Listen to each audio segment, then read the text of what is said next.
టాలీవుడ్‌లో ఇప్పటివరకు నటించింది 2 సినిమాలే. అయినా కూడా ఇప్పుడు స్టార్ హీరోల పక్కన హీరోయిన్‌గా ఛాన్సులు కొట్టేస్తూ అదృష్టం అంటే నాదే అని నిరూపిస్తోంది ఈ భామ.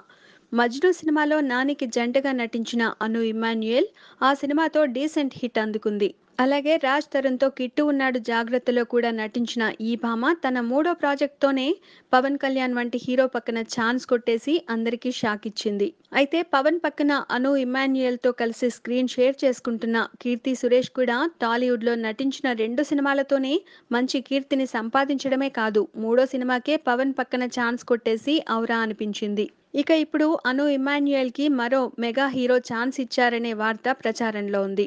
అల్లు అర్జున్, వక్కంతం వంశీ కాంబినేషన్‌లో రాబోతున్న 'నా పేరు సూర్య' చిత్రంలో హీరోయిన్‌గా అను ఇమ్మాన్యుయేల్‌తో చర్చలు జరుపుతున్నారని టాక్ వినపడుతోంది. ఇక అను ఇమ్మాన్యుయేల్‌కి మరో బంపర్ ఆఫర్ తగిలిందంటున్నారు. అదేంటంటే ఎన్టీఆర్, త్రివిక్రమ్ కాంబినేషన్‌లో తెరకెక్కే మూవీలో కూడా అనునే హీరోయిన్‌గా అనుకుంటున్నారట.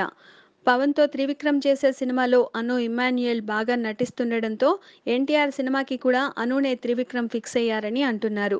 మరి త్రివిక్రమ్ ఛాయిస్‌కి ఎన్టీఆర్ ఏమంటారో గానీ ప్రస్తుతం మాత్రం అను పంట పండినట్లే అంటున్నారు. మరి కెరీర్ ఆరంభంలోనే ముగ్గురు స్టార్ హీరోల పక్కన ఛాన్స్ దొరకడం అంటే అదృష్టం ఏ రేంజ్‌లో ఉండాలి అంటున్నారు.